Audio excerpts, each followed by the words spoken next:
In the cradle of civilization, where the Tigris and Euphrates rivers carve life through the sun-scorched plains of Mesopotamia, the Assyrian Empire rose like a storm, its shadow stretching across the ancient world. From humble beginnings in the city-state of Ashur around 2500 BCE, the Assyrians forged an empire that would dominate the Near East for centuries, blending ruthless conquest with cultural brilliance. Their story is one of ambition, innovation, and hubris, marked by towering figures who shaped its destiny. This is the tale of the Assyrian Empire, woven through the lives of five pivotal figures: Shamshi-Adad, Tiglath-Pileser III, Sargon II, Ashurbanipal, and Nabonidus.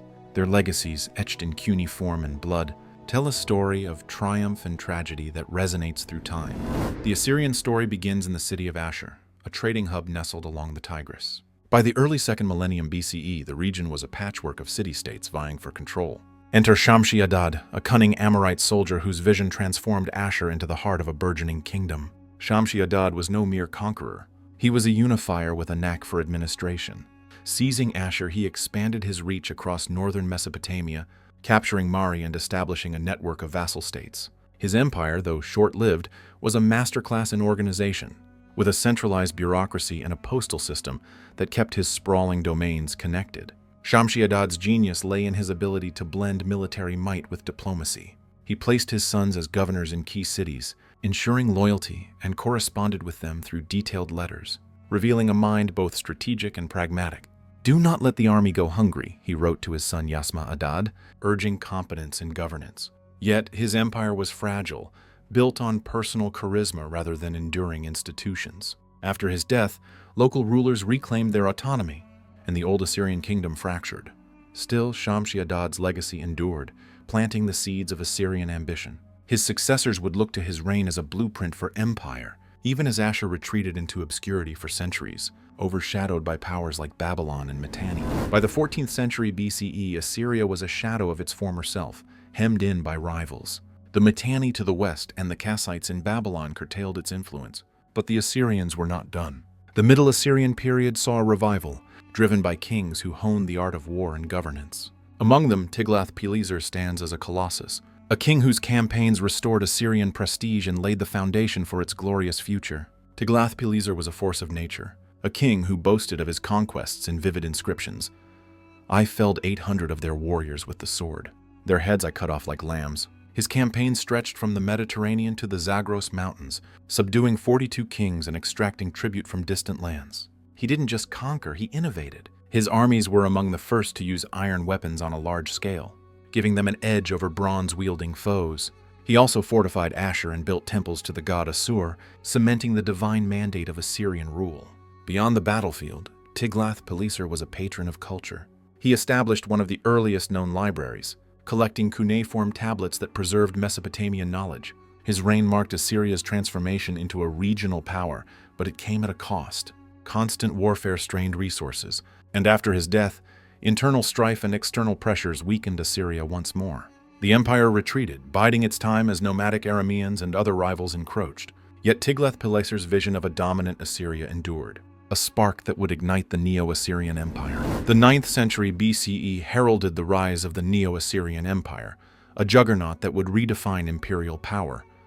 At its helm was Tiglath-Pileser III, a reformer and conqueror who turned Assyria into a war machine unmatched in its era. Ascending the throne during a period of decline, he faced a fractured state plagued by rebellious nobles and external threats. His response was revolutionary. He reorganized the empire, creating a professional standing army, replacing tribal levies with disciplined troops loyal to the crown. Tiglath-Pileser III's military campaigns were relentless. He subdued the Arameans, annexed parts of Babylonia, and crushed the Urartians in the north. His conquest of Israel and Damascus sent shockwaves through the Levant, with biblical accounts lamenting the Assyrian yoke. His policy of mass deportation, relocating conquered peoples to break their resistance, reshaped the demographics of the Near East, ensuring compliance through fear. "I carried off 800 people with their livestock," he recorded, a tactic that became an Assyrian hallmark. Administratively, he was equally transformative. He divided the empire into provinces governed by loyal appointees, standardizing taxation and communication. His reforms made Assyria a centralized, efficient state, capable of sustaining long campaigns. By his death, Assyria was the dominant power in the Near East, its influence stretching from Egypt to Persia. His legacy was a double-edged sword. His empire was a marvel of organization, but its reliance on terror and tribute sowed seeds of resentment that would haunt his successors. The torch passed to Sargon II, a king whose reign epitomized Assyrian might at its peak. His name, meaning true king, was a bold claim, possibly adopted to legitimize a questionable ascent to the throne. Sargon was a warrior and builder, expanding the empire to its greatest territorial extent while leaving a cultural legacy in stone.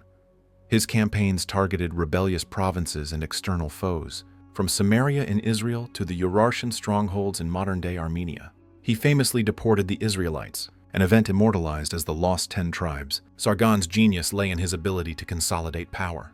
He crushed revolts in Babylon, subdued the Medes in the east, and secured trade routes to the Mediterranean.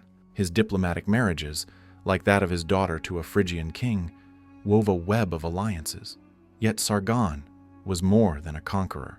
He built the magnificent city of Dur-Sharrukin, modern Khorsabad, a new capital adorned with colossal statues and intricate reliefs depicting his victories. "I built a city with my own hands," he proclaimed, a testament to his ambition. Tragically, Sargon's end was ignominious. In 705 BCE, he died in battle against the Cimmerians, his body lost, an ill omen that shook Assyrian confidence. His unfinished capital was abandoned, but his son, Sennacherib, inherited an empire at its zenith. Sargon's reign was a high-water mark, blending military prowess with architectural splendor, yet it underscored the fragility of an empire reliant on constant conquest. The final act of Assyrian greatness belongs to Ashurbanipal, the scholar king whose reign was both a cultural triumph and a harbinger of decline. Educated in the scribal arts, Ashurbanipal was a rarity among warrior kings, a man who valued knowledge as much as power.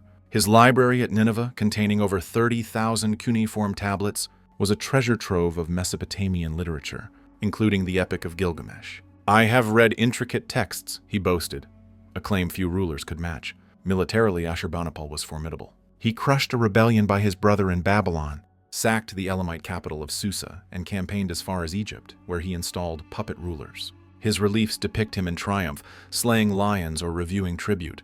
Yet his reign was troubled by internal strife and overextension. The empire's vastness strained its resources, and revolts simmered in Babylonia and beyond. Ashurbanipal's reliance on brutal reprisals, public executions, and mutilations alienated subjects, fostering resentment. After his death, the empire unraveled. His successors were weak, and Assyria faced a resurgent Babylon under Nabonidus and the rising Median Empire. By 612 BCE, Nineveh fell to a coalition of enemies. Its palaces burned, its people scattered. Ashurbanipal's library survived, a bittersweet legacy of a king who preserved knowledge even as his empire crumbled.